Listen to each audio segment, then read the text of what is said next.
Aabot pa sa halos 2 buwan ang supply ng produktong petrolyo sa bansa. Ayon yan sa Department of Energy. Pero inaasahan pa rin ang pagtaas ng presyo nito bunsod ng epekto ng tensyong nangyayari sa gitnang silangan. Si Denise Osorio sa report. Malayo pa ang Pilipinas sa sitwasyon ngayon sa tensyon sa Middle East kumpara noong kasagsagan ng Ukraine-Russia conflict na umabot ng 80 kada litro ang presyo ng produktong petrolyo. Yan ang pagtitiyak ng kalihim ng kagawaran ng enerhiya na si Sharon Garin. Aniya, bagamat hindi pa makakapagbigay ng pagtaya kung magkano ang posibleng dagdag sa presyuhan sa darating na mga linggo at kung maipapatupad na ang utay-utay na pagtaas ng presyo. Binigyang diin rin ni Garin na wala itong gaanong epekto sa presyo ng kuryente. Petroleum product consumption is for transport. Power generation is 3%.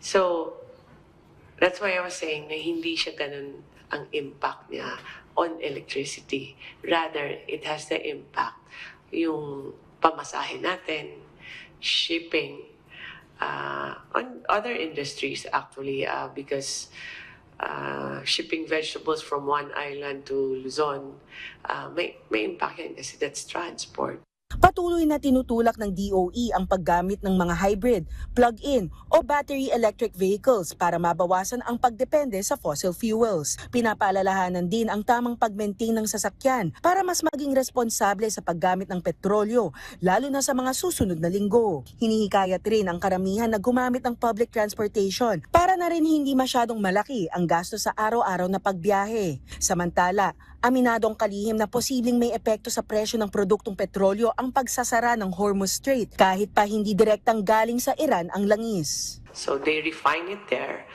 they sell it to us, but they buy it from the Middle East.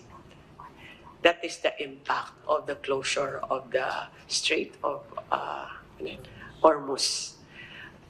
If they cannot deliver from there, they cannot deliver from the refineries of Japan, Korea, or China, then they might not be able to sell it to us because they have nothing, no crude oil to refine.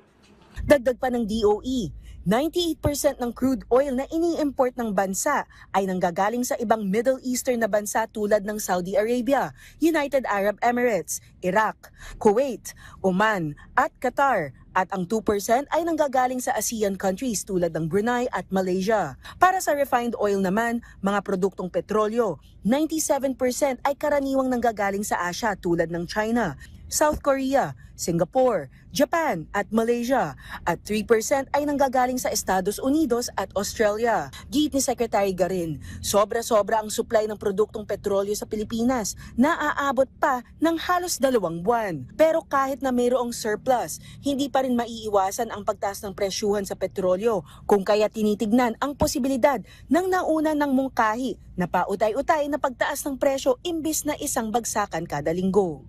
It will be, all will be staggered.